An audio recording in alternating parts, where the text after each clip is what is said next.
예, 오늘 특별히 자리에 앉아 주실 때 의자 하나에 2개씩 예배 좌석이라는 표시가 있습니다.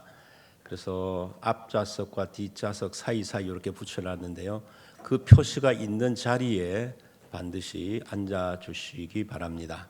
그래서 우리가 정확하게 사회적 거리 두기를 실천할 수 있으면 좋겠습니다. 지금 안내하시는 분들은 혹시 뒤에 자리가 나중에 오신 분 없으시면 앞자리에 비어 있으니까 잘 안내하셔서 앞자리로 인도해 주셔서 편안히 예배 드릴 수 있도록 해 주시기를 바라겠습니다. 이제 우리 다 하나님께 2부 예배를 드리겠습니다. 찬송가 635장 찬양하시겠습니다.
홀로 기이한 일을 행하시는 여호와 하나님 곧 이스라엘의 하나님을 찬송하며 그의 영화로운 이름을 영원히 찬송할지어다.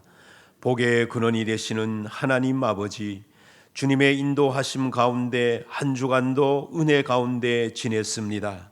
오늘 거룩한 주일을 맞이하여 기쁨과 찬송의 소리를 발하며 성전으로 나왔습니다. 하나님의 눈으로 우리를 보시옵소서. 하나님을 찬송하는 목소리를 들으시옵소서. 영과 진리로 드리는 우리의 예배를 받으시옵소서. 예수 그리스도의 이름으로 기원하옵나이다. 아멘. 나는 전능하신 아버지 하나님, 천지의 창조주를 믿습니다. 나는 그의 유일하신 아들 우리 주 예수 그리스도를 믿습니다. 그는 성령으로 잉태되어 동정녀 마리아에게서 나시고 본디오 빌라도에게 고난을 받아 십자가에 못 박혀 죽으시고 장사된 지 사흘 만에 죽은 자 가운데서 다시 살아나셨으며 하늘에 오르시어 전능하신 아버지 하나님 우편에 앉아 계시다가 거기로부터 살아있는 자와 죽은 자를 심판하러 오십니다. 나는 성령을 믿으며 거룩한 공교회와 성도의 교제와 죄를 용서받는 것과 몸의 부활과 영생을 믿습니다. 아멘. 찬송가 68장 1절 3절 찬양하시겠습니다.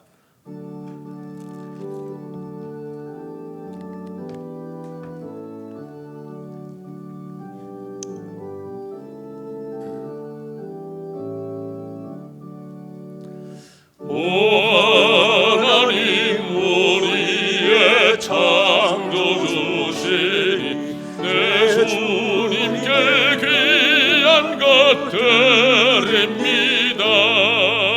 내 주께만 엎드려 경배드리며 내 주의 이름 높이 찬양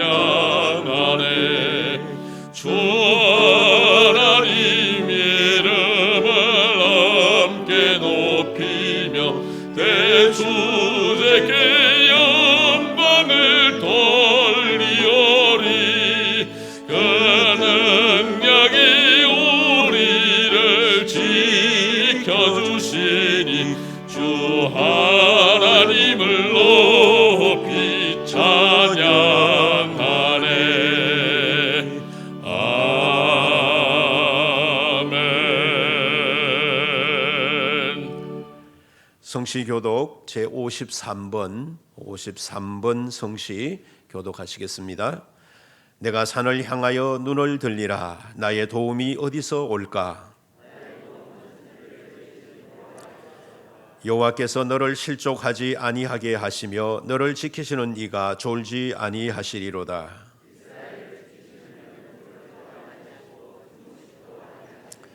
여호와는 너를 지키시는 이시라. 여호와께서 내 오른쪽에서 내 그늘이 되시나니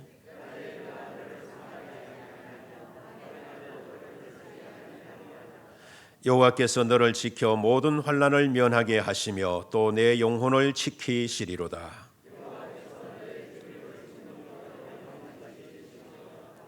아멘. 찬송가 413장 찬송하시겠습니다.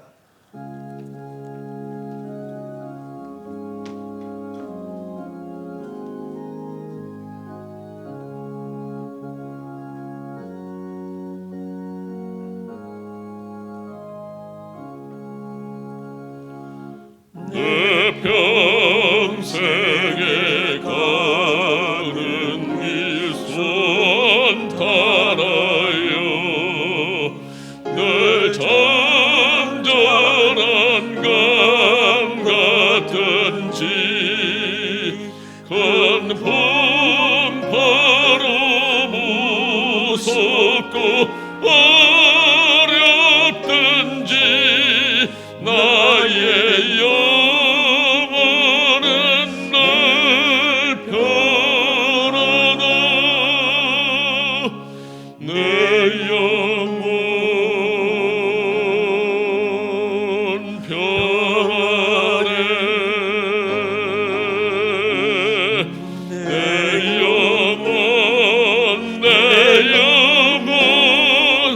평안해. 정의는 우리를 삼키려고 입 벌리고 달려와도 주 예수는 우리의 대장되니 끝내 싸워서 이기리라. 내 영혼 평안해.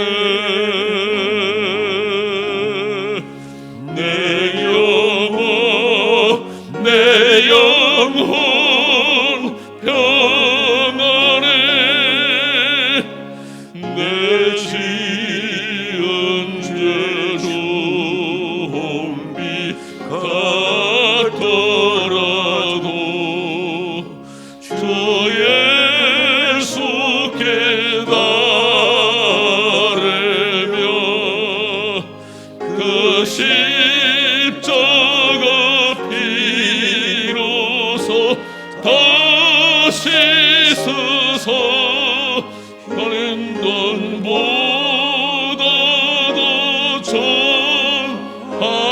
전하리라. 내 영혼 평안해. 내 영혼 평안해. 조금 중에 구름이 일어나며 큰 나팔이 울릴 때에 주 오셔서 세상을 심판해도 나의 영혼은 겁없으리. 내 영혼 평안해. 내 내 영혼 평안해. 심상화 장로님 기도 인도하시겠습니다.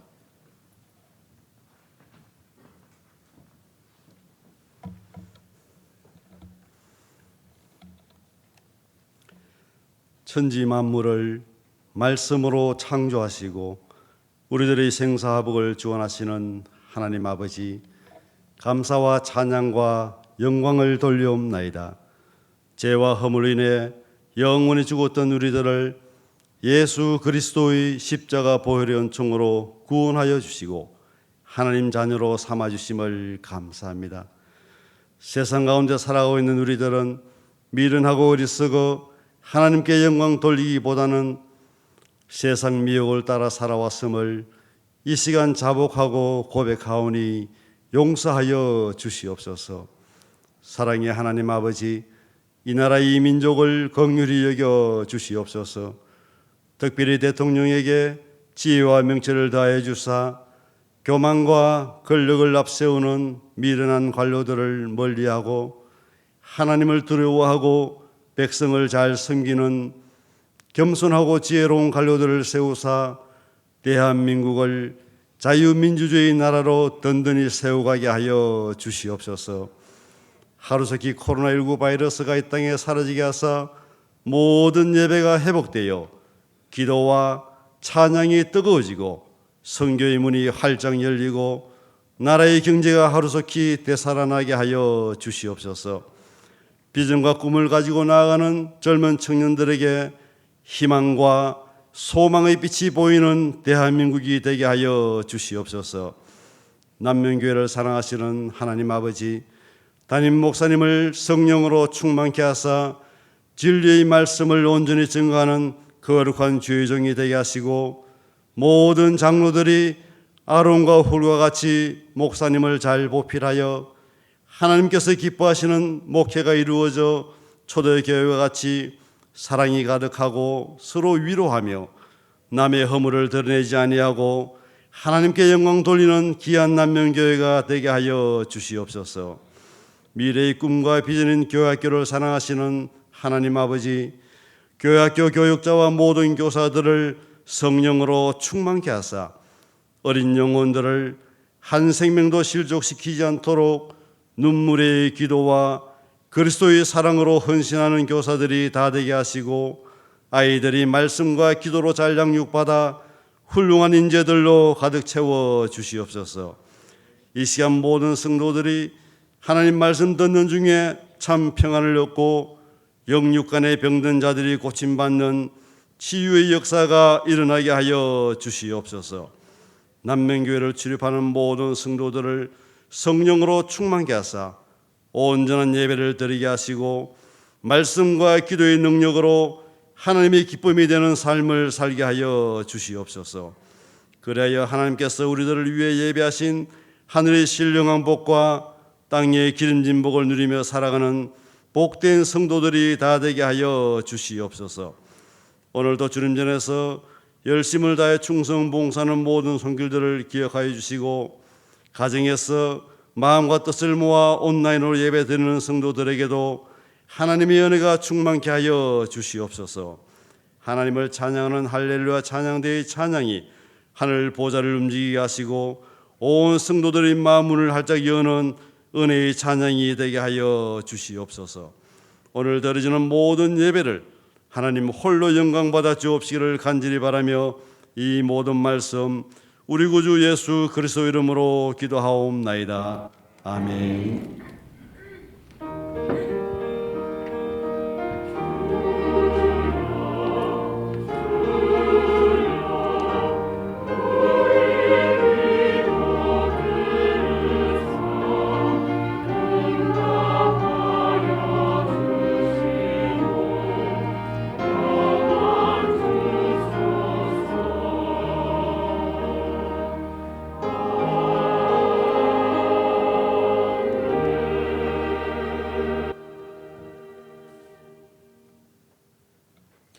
오늘 우리에게 주시는 하나님의 말씀은 마태복음 제17장 1절부터 8절까지입니다. 신약성경 28쪽 마태복음 제17장 1절에서 8절 말씀을 봉독하겠습니다. 엿새 후에 예수께서 베드로와 야고보와 그의 형제 요한을 데리시고 따로 높은 산에 올라가셨더니 그들 앞에서 변형되사 그 얼굴이 해같이 빛나며 옷이 빛과 같이 희어졌더라. 그때에 모세와 엘리야가 예수와 더불어 말하는 것이 그들에게 보이거늘 베드로가 예수께 여쭈어 이르되 주여 우리가 여기 있는 것이 좋사오니 만일 주께서 원하시면 내가 여기서 초막셋을 짓되 하나는 주님을 위하여 하나는 모세를 위하여 하나는 엘리야를 위하여 하리이다. 말할 때에 호련히 빛난 구름이 그들을 덮으며 구름 속에서 소리가 나서 이르시되 이는 내 사랑하는 아들이요 내 기뻐하는 자니 너희는 그의 말을 들으라 하시는지라. 제자들이 듣고 엎드려 심히 두려워하니 예수께서 나와 그들에게 손을 대시며 이르시되 일어나라 두려워하지 말라 하시니 제자들이 눈을 들고 보매 오직 예수 외에는 아무도 보이지 아니하더라. 아멘. 교회 소식입니다. 오늘 오후 예배는 대구 서남로회 중고등부 연합 순회 헌신 예배를 우리 교회에서 드리게 됩니다. 모임에 정책당회와 권사회 정기 재직해 있습니다. 확인하시고 담당자들 잘 모여주시기 바랍니다. 세례 입교 교육 신청하신 분들은 11월 1일 오전 10시 30분 목양실에서 문답이 있음을 기억하시고 시간까지 나와주시기를 바랍니다. 요람 작업을 하고자 합니다. 주소나 전화번호가 틀리신 분들은 연락해 주시고 사진을 바꾸시기를 원하시는 분은 반명감판 사진을 찍으셔서 오늘까지 제출해 주시기 바랍니다. 서남로회 장로회에서는 산행이 있습니다. 10월 31일 오전 9시부터 시작되겠습니다. 오늘 조금 전에 말씀드렸습니다마는 사회적 거리 두기를 실천한다는 의미에서 우리 예배 좌석 표가 있는 바로 그 자리, 조금 비켜도 말고 바로 그 자리에서 그 자리에 잘 이렇게 앉아서 예배 드려 주시기를 바랍니다. 리레이 기도 계속 잘 감당해 주시고 또 성경 일독 많이 해주셨는데 더욱 많이 읽어주시기 바랍니다. 교우동정에 보시면 최효진 선생, 최한흥 목사님, 김미영 사모님 딸입니다. 결혼식이 있는데요. 10월 31일 오후 12시 30분입니다. 혼례 가정에서는 코로나19로 인해서 안동에서 그저 가족끼리 이렇게 예식을 거행한다고 합니다. 그래서 교회에서 별다로 차는 운행하지 않겠습니다. 기억해 주시기를 바랍니다. 이번 주 금요 치유 집회, 성령 치유 집회 특송이 할렐루야 가브리엘 찬양대에 있음을 기억해 주시고 준비해 주시기 바랍니다. 이제 우리 찬양대 A팀 찬양으로 하나님께 영광 돌리겠습니다.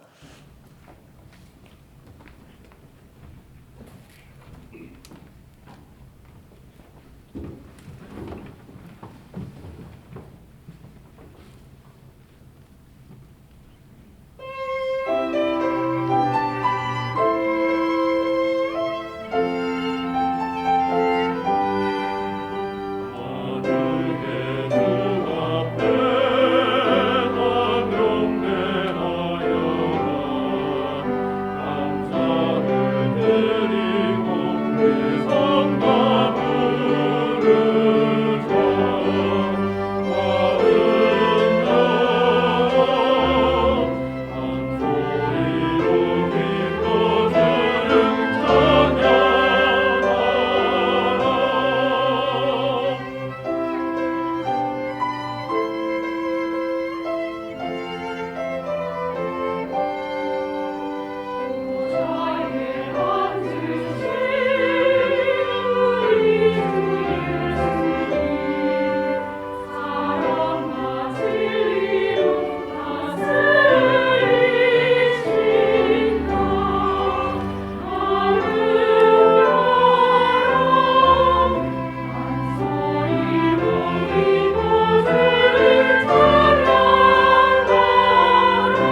은혜로운 찬양 감사합니다. 대명동은 참 복받은 동네라고 생각합니다. 왜 그런 것 같습니까? 대명동에 남명교회가 있기 때문입니다. 아멘. 그런데 또 복받은 이유가 있습니다. 대명동에 살면 요 주변에 두류공원이 있잖아요. 그리고 조금 가면 신천이 있습니다. 그리고 무엇보다도 우리 앞에 앞산이 있습니다. 그래서 대명동에 사는 사람들은 내과도 가려면 쉽게 가고, 공원에 숲이 우거진 곳에 가고 싶으면 거기도 쉽게 갈 수 있고, 산을 쉽게 오를 수도 있습니다. 그러다 보니 산에 오르는 사람들이 많은데, 지난번에 제가 살던 아파트에서 어떤 분이 새벽 2시에 산에 가셨다가 제가 새벽 4시 반경에 새벽 기도를 나올 때면 오십니다. 하루는 엘리베이터에서 만나가지고 이렇게 일찍 산에 가시면 사람들이 있습니까? 하고 여쭤봤더니 제법 사람들이 많대요. 그분은 그렇게 건강을 유지해 가셨습니다. 저도 앞산에 자주 오른 적이 있었는데, 한 번은 올라가는데 어떤 할아버지 한 분이 잘 올라가세요. 그래서 가까이 따라 붙여서 이런저런 얘기를 했는데, 보기에 저보다 훨씬 연세가 들어서 나중에 알고 보니 그분은 서문시장에 계시는 분인데 매일 앞산에 오신다는 겁니다. 연세가 80이라고 합니다. 근데 상대적으로 엄청 젊은 저보다도 산을 더 잘 타시더라고요. 그렇게 사람들이 산을 많이 이용하고 건강도 이렇게 유지해 가는 것을 보았습니다. 왜 그렇게 많은 사람들이 산을 올라갈까요? 산에서 얻는 혜택이 많기 때문에 그렇죠. 우선 산은 숲이 많다 보니 그 숲이 만들어내는 공기가 아주 신선합니다. 앞산도 한 3분의 2쯤 올라갔을 때 공기가 완전히 달라요. 아주 신선해요. 그리고 산은 맑은 물을 우리에게 주지요. 또 산에서 자라는 온갖 식물들은 약초가 되어서 많은 사람들을 치료하고 있습니다. 또 스트레스가 많은 현대인들은 단 하루만 제대로 산을 타도 모든 스트레스가 일시에 확 달아나 버리게 되죠. 이 외에도 산이 주는 유익이 엄청 많기 때문에 많은 사람들이 산을 오르는 것 같습니다. 그런데 가만히 보면 우리 기독교가 이 산과 관계가 깊습니다. 왜냐하면 보십시오. 창세기 때에 하나님이 제일 먼저 만드신 산이 어떤 산입니까? 에덴동 산입니다. 그렇죠? 그리고 아브라함은 모리아 산에서 이삭을 제물로 바쳤습니다. 모세는 시내 산에서 하나님께로부터 말씀을 받았습니다. 엘리야는 갈멜산에서 바알 선지자와 영적 기도 대결로 큰 승리를 했습니다. 예수님은 겟세마네 동산에 오르셔서 마지막 십자가의 죽음을 준비하셨습니다. 이런 모습 따라서 오늘 본문에도 보면은 예수님께서 제자들과 함께 높은 산을 오르셨다 그랬습니다. 왜 예수님이 이 높은 산에 제자들 3명과 함께 올라갔을까? 이 본문과 같은 내용이 나오는 누가복음 9장 28절에 보면은 기도하러 산에 올라가사 이렇게 말씀하셨습니다. 그래요. 우리가 성경을 보면 예수님께서 산에 올라가신 많은 이유 중에 제일 깊은 이유, 제일 중요한 이유 중에 하나가 바로 기도하러 산으로 올라가셨다 그랬어요. 저기 마태복음 14장 23절도 보면 무리를 보낸 후에 기도하러 따로 산에 올라가시더라 이렇게 말씀했었잖아요.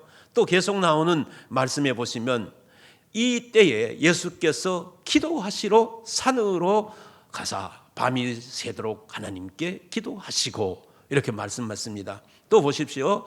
다른 복음서에 보면은 내가 저기 가서 기도할 동안에 너희는 여기 앉아 있으라. 저기가 어디입니까? 겟세마네 동산의 높은 자리입니다. 그곳으로 가서 기도하신다고 말씀을 하셨습니다. 이처럼 예수님께서 기도하신 장소는 주로 산이었습니다. 근데 왜 예수님께서 산에서 기도하셨을까요?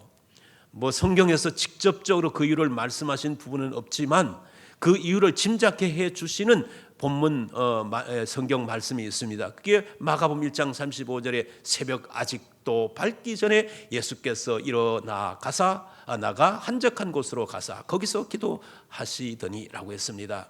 여기서 우리는 두 가지 알 수 있죠. 먼저는 예수님께서 한적한 곳으로 가셨다 그랬습니다. 장소를 말씀하십니다. 그리고 예수님은 시간적으로 새벽을 찾으셨습니다. 사람이 다니지 않는, 세상의 소리가 들지 않는 한적한 곳을 찾아 새벽에 기도하셨다, 그 말입니다. 그 이유가 무엇이겠습니까? 틀림없이 기도에 좀 더 집중하기 위해서였을 것입니다. 그럼 주님이 왜 기도에 집중하셨을까요? 아버지 하나님께서 이 땅에 보내신 당신의 사명이 무엇인지 그 뜻을 온전히 알아 감당하기 위해서 그렇게 집중하여 기도하셨을 것입니다. 바로 그런 목적을 이루기 위해서 주님은 한적한 산이 기도의 장소로 가장 적절하다라고 생각하셨던 것 같습니다. 그런데 성경이 말하는 이 산은 한적하다는 것 이외에 또 다른 의미도 있습니다.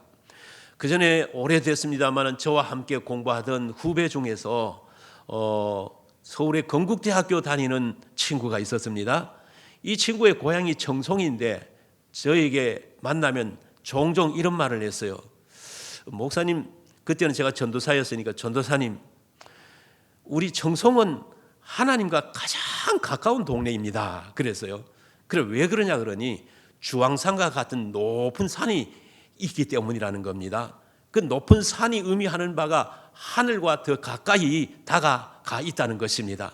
그래서 자기 자신은 농담으로 하는 말이 늘 하나님과 가장 가까이 있는 사람이다, 이렇게 이야기를 했습니다. 그렇습니다. 물리적으로 산은 하나님과 분명히 가까이 있습니다. 그러나 성경에서 말씀하시는 산의 의미는 또 다른 깊은 의미가 있습니다. 예를 들면은 창세기 19장에 소돔과 고모라가 멸망하는 사건이 나오는데요. 이 소돔과 고모라가 멸망할 때 하나님은 롯에게 롯과 가족들을 데리고 소돔과 고모라를 떠나라 그랬습니다. 근데 롯이 자꾸 지체를 하니까 천사를 보내셔서 롯과 그 가족을 소돔 고모라 땅에서 끌어내셨습니다. 그러면서 천사를 통해 하셨던 말씀이 도망하여 생명을 보존하라, 돌아보거나 들에 머물지 말고 산으로 도망하여 멸망함을 면하라 라고 말하고 있습니다. 여기서 산은 멸망의 도성으로부터 구원을 받게 하는 장소를 말합니다. 이 구원의 장소로서 산의 개념을 예수님께서도 말씀을 하셨는데 마태복음 24장 16절을 보면 그때에 유대에 있는 자들은 산으로 도망할지어다 라고 말했습니다. 예수님은 소돔 고모라의 멸망에서 살아남기 위해 산으로 도망해야 하듯이 세상 마지막 멸망 때에도 산으로 도망해야 살 수 있다라고 말씀하십니다. 그러면 여러분, 정말로 세상 마지막 때에 산으로 도망가면 살 수 있느냐? 저는 그렇게 보지 않습니다. 그런데 왜 지금 산으로 도망하라고 말씀하시느냐? 거기에는 또 다른 영적 의미가 있다는 것입니다. 그렇다면 지금 말씀하시는 그 산은 어디이겠습니까? 저는 그 산이 바로 하나님께서 함께 하시는 성전이라고 믿습니다. 성전이 산이 된 것은 성전 그 자체의 건물 때문이 아니라 바로 이 성전에 하나님이 임재해 계시기 때문이라고 말할 수 있는 것입니다. 왜냐하면 성전 건물은 언젠가는 허물어질 수밖에 없는 거잖아요. 그리고 예수님께서도 화려한 예루살렘 성전을 보시면서 돌 하나도 돌 위에 남지 않고 다 무너뜨려지리라고 말씀하셨기 때문입니다. 바로 성전이 산이라고 말할 수 있는 것은 하나님께서 함께 하시기 때문이며 하나님께서 그 성전에서 주의 종들을 통하여 생명의 말씀을 끊임없이 선포하시도록 하시고 계시기 때문입니다. 바로 이 생명의 말씀이 우리 안에 들어올 때 죽은 자가 살아나게 되고 하나님의 역사가 일어나서 죽음이 생명으로 바꾸어지는 역사, 죽음이 구원으로 바꾸어지는 역사가 이 말씀을 통해서 일어나기 때문에 오늘 하나님이 임재하시는 이 성전이 바로 산인 줄로 믿습니다. 여러분, 오늘 하나님의 산에 들어오신 줄로 믿습니다. 이 하나님의 산은 영원한 산성이요 요새로서 하나님이 영원히 지켜주시는 산성이신 것입니다. 그 말씀이 바로 우리를 죽음에서 살아나게 하는 것입니다. 그래서 우리는 이 산된 성전으로 와서 하나님 앞에 예배해야 합니다. 우리가 새벽에 나와서 하나님 앞에 이 산에서 기도해야 합니다. 우리가 금요 성령 특별 성령 치유 집회에서 이 산에서 나와서 이 산으로 나와서 기도함으로 우리 심령이 뜨거운 불을 받아야 할 줄로 믿습니다. 여러분, 주님께서 산으로 올라가셔서 기도할 때에 어떤 역사가 일어났습니까? 이 역사를 말하기 전에 먼저 기도하러 이때에 올라가신 예수님의 형편이 어떠했는지를 알아보는 것이 좋겠습니다. 마태복음 16장 21절을 보면 이때 예수님은 예루살렘으로 올라가서 고난을 받고 죽임을 당할 것을 제자들에게 말씀하십니다. 십자가 죽음을 말씀하셨다는 말입니다. 주님은 이 십자가의 죽음이 얼마나 고통스러운지를 잘 알고 계셨습니다. 그 고통스러운 십자가의 죽음이 주님 앞으로 한 발자국씩 다가오고 있던 그런 때였습니다. 하지만 고통이 아무리 크다고 해도 주님은 그 사명, 그 십자가를 지는 사명을 포기할 수가 없었습니다. 그것은 하나님의 뜻을 저버리는 일이었기 때문입니다. 따라서 주님은 산으로 올라갔고 그 산에서 무엇을 어떻게 기도했겠습니까? 아마도 십자가의 길을 반드시 걸어갈 수 있도록 해달라고 주님 앞에 하나님 앞에 기도했을 것입니다. 그것이 바로 사명을 끝까지 감당해 달라고 하는 주님의 기도였던 것입니다. 여러분, 그렇게 산에서 기도할 때 하나님께서 어떻게 응답하셨습니까? 본문 2절을 보면 그들 앞에서 변형됐사 그 얼굴이 해같이 빛나며 옷이 빛과 같이 휘어졌더라 라고 말씀합니다.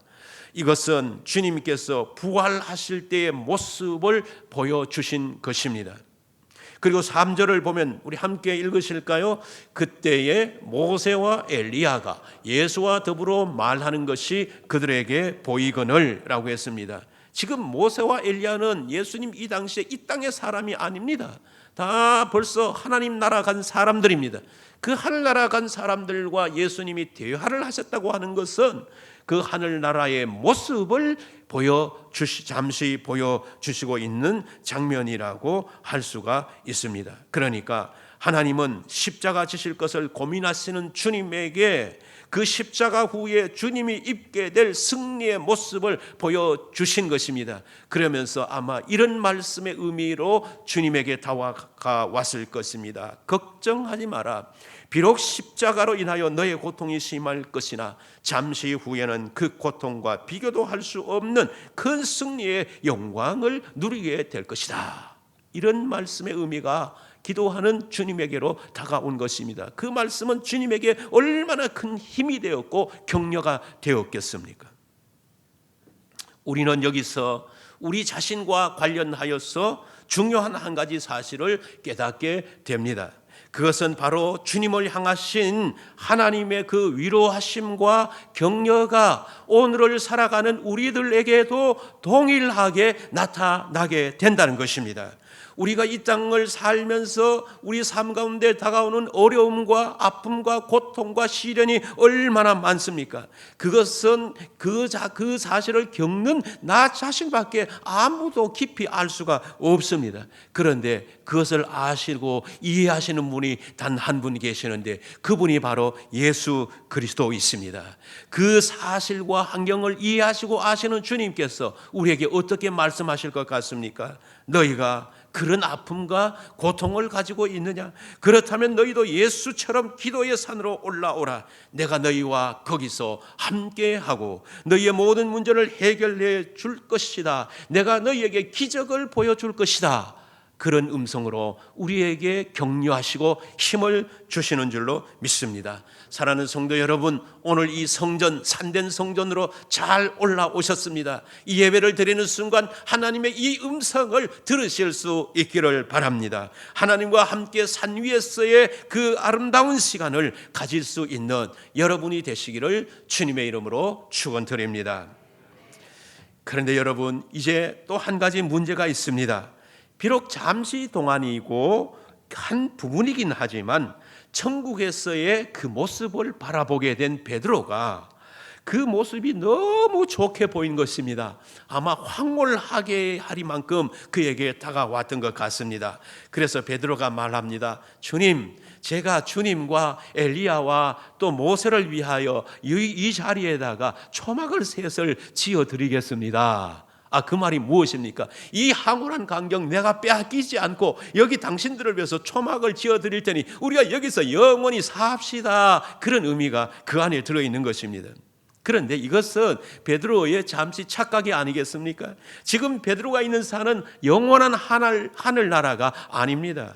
거기에 초막을 짓는다고 해서 그곳이 하늘나라가 되는 것은 아닙니다. 만약에 거기 초막을 지었다면 아마 3일을 가지 못해서 다 시들어버리고 말 것입니다.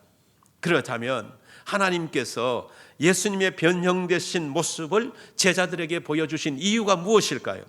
오늘 본문 14절 이하를 보면 어떤 사람이 귀신 들린 자기의 아이를 산 아래에 있던 예수님의 9 제자들에게 데리고 왔습니다. 물론 왜 데리고 왔겠습니까? 그 제자들이 이 아이의 귀신 들림을 고쳐주기를 바라서 데려왔을 것입니다. 그런데 여러분, 이게 지금 산 위에서의 상황이 아니고 산 아래에서의 실정이요, 산 아래에서의 상황이었습니다. 여러분, 오늘 우리가 사는 세상은 바로 이 산 아래의 모습과 같습니다.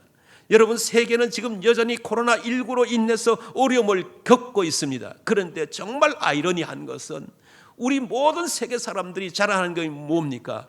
이 첨단화된 과학의 세계를 자랑합니다. 그런데 아무리 첨단화된 이 과학 세계의 지식이라 할지라도 눈에 보이지 않는 미세한 너무나 작은 바이러스 하나를 지금 다스리지 못해서 전전긍긍하고 있는 이 세상, 바로 이것이 오늘 우리가 살고 있는 세상입니다. 어떤 때는 주식이 말이죠, 단 하루 사이에 천당과 지옥을 이렇게 오갈 만큼 엄청난 그 널뛰기, 곤두박질을 하지 않습니까? 그래서 주식에 투자한 사람들이 그만 막 패닉 상태에 빠져버리는 이 세상, 뿐만 아니라 가난과 질병으로 수많은 사람들이 고통을 당하고 있습니다. 지금 아프리카에 가보십시오. 그들이 물을 먹는 거, 어떤 물을 먹느냐 하면 길거리에 비 오고 나서 그 흙탕물 그거를 뜯어 먹는 것을 저는 보고 왔어요. 이런 세상입니다.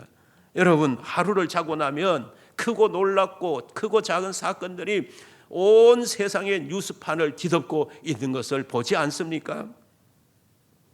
이 혼돈의 세상, 이 무질서의 세상을 아름답고 조화로운 세상으로 바꾸어 놓을 자가 누구입니까? 누가 귀신 들린 산 아래의 이 아이를 감히 과연 치료할 수가 있습니까? 오늘 본문을 보면 베드로가 초막셋을 짓겠다는 말을 할 때에 갑자기 하늘에서부터 빛난 구름이 제자들을 덮으며 그 구름 속에서 음성이 들려오기를 너희는 그의 말을 들으라 라는 음성이 들려왔습니다. 이게 무엇입니까? 베드로야, 여기에 초막 지을 것 생각하지 말고 너희들이 정말로 살 길은 오직 좌우를 보지 않고 세상을 보지 않고 주님의 말씀만 들으면 되느니라, 이 말씀인 것입니다. 그렇다면 하나님 예수님의 말씀만 들으라는 것은 곧 무엇입니까? 그 예수님께서 가고자 하는 그 뜻만을 따르라는 것입니다. 그러면 예수님이 이 상황에서 예수님의 뜻이 무엇입니까? 9절을 보면 그들이 산에서 내려올 때에 그랬습니다. 지금 예수님은 산에 계시는 것이 아니라 제자들을 거느리고 산으로 내려왔다는 것입니다. 따라서 주님의 뜻이라고 하는 것이 무엇입니까? 산 위에서 베드로처럼 황홀한 광경 속에서 우리 3사람, 4사람만, 6사람만 초막을 지놓고 거기 사는 것이 아니라 이제 그것을 봤으니 그 자리를 떠나 산 아래로 내려오라는 것입니다. 이것이 바로 산 위로 부르신, 제자들을 부르신 주님의 목적이요 하나님의 뜻이었습니다. 이것이 바로 오늘을 살아가는 우리들을 성전으로 부르시고 구원의 자리로 부르신 하나님의 뜻인 줄로 믿습니다. 우리는 그 뜻을 우리가 잘 알고 그 뜻을 이 세상에서 실천하면서 살아가야 될 줄로 믿습니다. 지난 22일 며칠 전입니다. 한 내과의 원장이셨던 김경희 원장님이 백세 일기로 별세를 하셨습니다. 이분이 독실한 기독교인이었는데 그 외조부께서 괴하기 시대에 전도사님으로 섬기셨는데 그 외조모님은 바로 그 전도사님을 잘 내조하는 신실한 믿음의 여종이었습니다.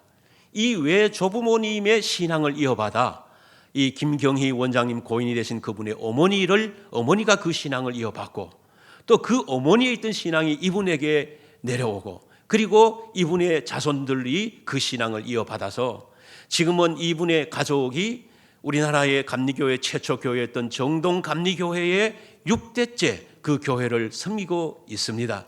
그리고 이 장로님은 100세에 돌아가시기 전에 그 교회 원로 장로님으로 섬기셨습니다. 이제 고인이 연세대 의대의 전신인 세브란스 의대 2학년일 때에 보육원 어린이들을 무료로 진로한 일이 있는데 이때부터 이분이 평생 사회적 약자를 위해서 살아왔습니다.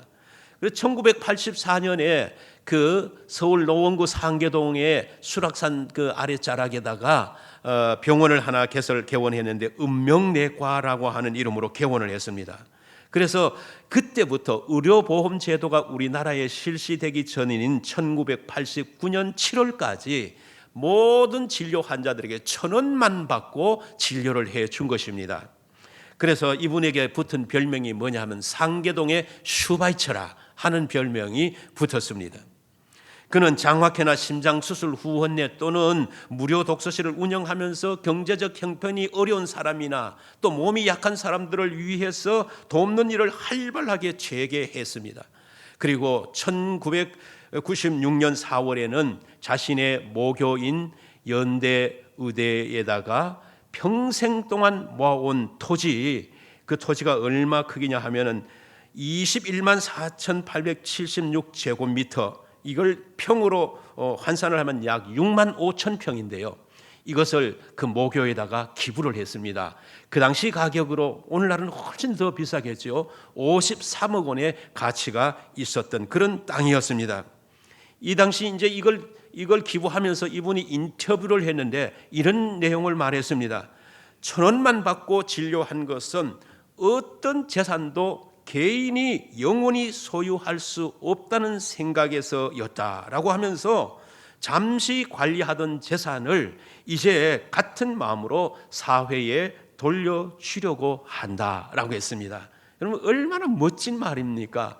자기가 가지고 있는 재산 자기 영원히 자기 것이 안 된다는 것을 알았어요. 그럼 뭘 알았습니까? 나는 내가 이 세상에 있는 동안만 하나님이 주신 이 재산을 관리하는 사람이다. 그러니 내가 이 세상을 떠날 때는 관리하던 그것을 사회에 다 돌리고 가겠다라는 겁니다. 참 멋진 말이며 말만 한 것이 아니라 그것을 행동으로 실천한 분이 아니겠습니까?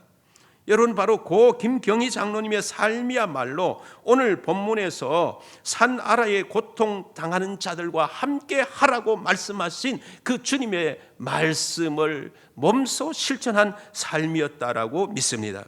그런데 이 고인이 사회적 약자를 위해서 한평생 동안 이렇게 삶을 살게 된 계기가 있었는데 그게 뭐냐 하면 정동 감리교에서 당시 배제고등학교 3학년 때에 부흥회가 있었는데 그때 옛날에는 부흥회가 월요일부터 토요일 새벽까지 1주간을 했어요. 제가 어릴 때도 그랬어요. 그래서 그 교회 부흥회를 한 주간 참석하는데 첫날부터 하나님 앞에 회개가 막 나오더랍니다. 그래서 일주일 내내 회개하면서 눈물을 흘리는데 그 제사함 받은 감격과 기쁨이 얼마나 컸는지 마치 사형수가 무죄로 석방되는 것 같은 그런 기쁨을 느꼈다는 겁니다. 그래서 그 이후로 기도로 하나님과 대화를 하게 되고 말씀을 읽는데도 새롭게 말씀이 다가오고 찬송하는 것이 그렇게 좋을 수가 없더랍니다. 그리고 그 이후로는 주일 낮 예배, 저녁 예배, 수요 예배를 한 번도 빠지지 않고 참석을 하였다는 겁니다. 여러분 이 정동 감리교에서 일주일간의 산 위에서의 체험, 그 체험이 바로 오늘 본문에서 제자들이 높은 산에서 체험한 그 체험이 아니겠습니까?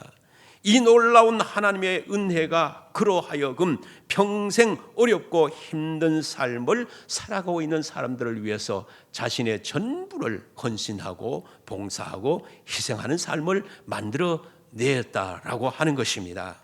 사랑하는 성도 여러분, 오늘 여러분은 왜 성전된 이 산으로 나오셨습니까? 물론 하나님 앞에 영광의 예배를 드리기 위해서인 줄로 믿습니다. 개인적으로는 그 예배를 통해서 큰 은혜를 받기 위해서인 줄로 믿습니다. 그런데 그게 중요하지만 그게 다가 아닙니다. 그 다음이 더 중요합니다. 그게 무엇입니까? 받은 은혜를 내가 누구에게 어느 곳에 얼마나 나누며 봉사하고 나누는 삶을 사느냐. 이 땅에서 귀신 들린 아이를 고치러 내려가셨던 주님의 삶처럼 고통 속에 있는 사람들에게 내가 받은 재능과 달란트와 물질과 건강을 위해서 어떻게 배려하고 봉사하느냐. 여기에 오늘 산 위로 부르신 하나님의 진정한 목적이 있었다라고 하는 사실입니다.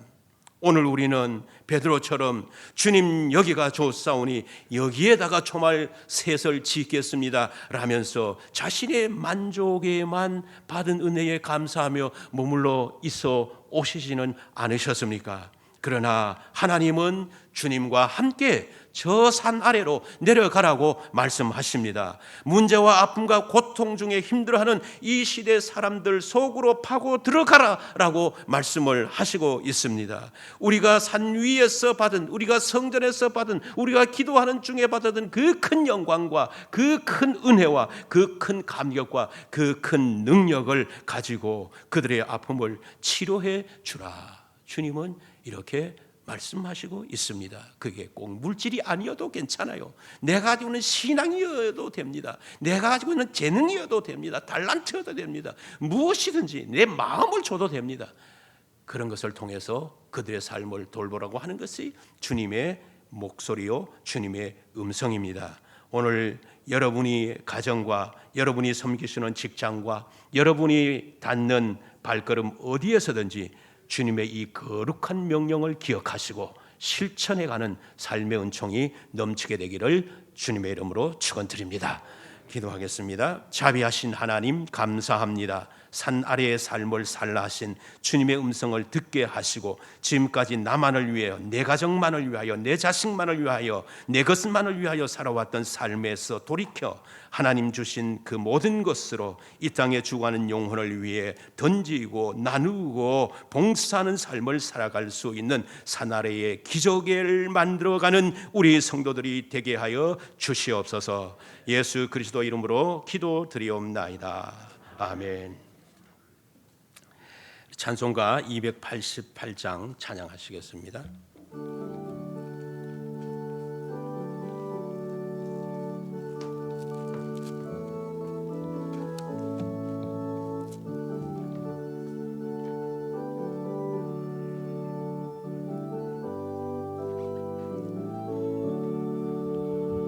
예수를 나의 구주 삼고 성령과 피로써 거듭 나리 이 세상에서 내 영혼이 하늘의 영광 누리도다. 이것이 나의 간증이요 이것이 나의 찬송일세. 나 사는 동안 끊임없이 구주를 찬송하리로다. 온전히 주께 맡긴 내 영 사랑의 음성을 듣는 중에 천사들 왕래하는 것과 하늘의 영광 보리로다. 이것이 나의 간증이요 이것이 나의 찬송일세. 나 사는 동안 끊임없이 구주를 찬송하리로다. 주 안의 기쁨 누림으로 마음의 풍랑이 잔잔하리. 세상과 나는 간 것 없고 구속한 조만 보이도다. 이것이 나의 간증이요 이것이 나의 찬송일세.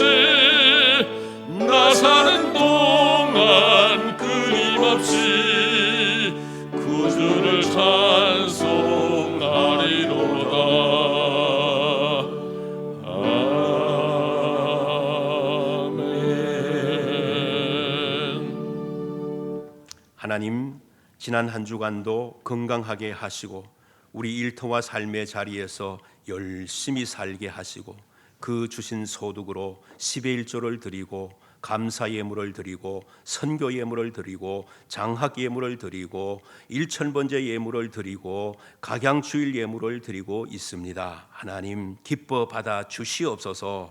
두 렙돈을 바친 여인처럼 자신의 전부를 드린 그런 믿음으로 드렸사오니 하나님 귀하게 받아 주시옵소서. 그리고 사랑하는 성도들의 삶과 가정 위에 늘 평강으로 함께 하시고 건강하게 하시고 아버지 형통하게 하시고 예수 이름을 높이는 성도가 될 수 있도록 인도하여 주시옵소서. 우리 가정 경제가 더 좋아지게 하시고 우리 교회 예물이 더 늘어나게 하시고 이 나라 경제가 속히 회복되어 모든 국민들이 평안한 가운데 잘 사는 나라 되게 하여 주옵소서. 예수 그리스도 이름으로 기도드리옵나이다. 아멘. 우리 다 일어나셔서 620장 1절 3절 찬양하시겠습니다.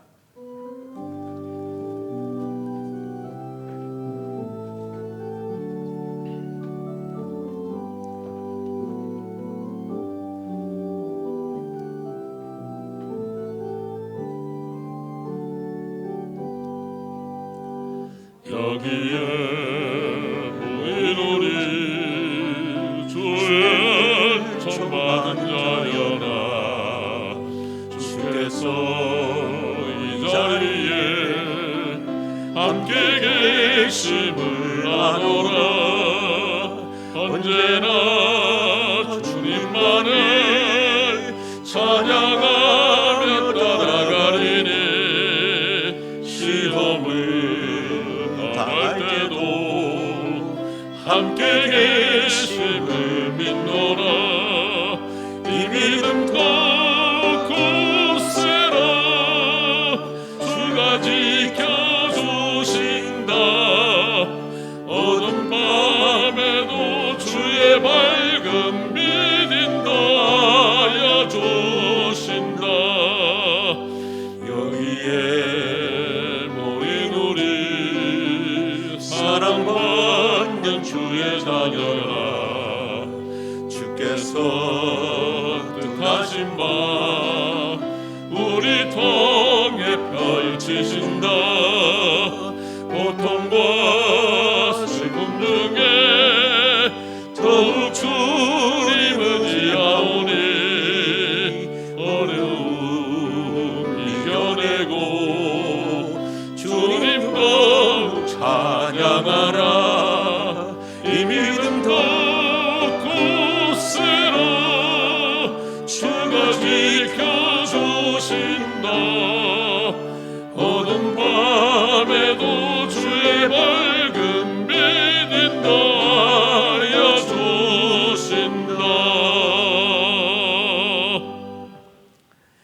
지금은 교회의 머리 대신 주 예수 그리스도의 은혜와 하나님 아버지의 그 크신 사랑하심과 우리 가운데 내주하시며 평생을 하늘나라까지 인도하신 성령님의 충만하신 은총이 사날에 고통당하는 현실을 바라보며 내가 너에게 준 그 능력으로 그들을 살리라 말씀하시는 주님의 분부 앞에 아멘으로 순종하며 나아가기를 원하는 남명의 모든 권속들과 그 가정과 그 경영하는 생업 터전 위에 이제로부터 영원토록 함께 하시기를 간절히 축원하옵나이다. 아멘. 주님 하신 하나님 거룩하신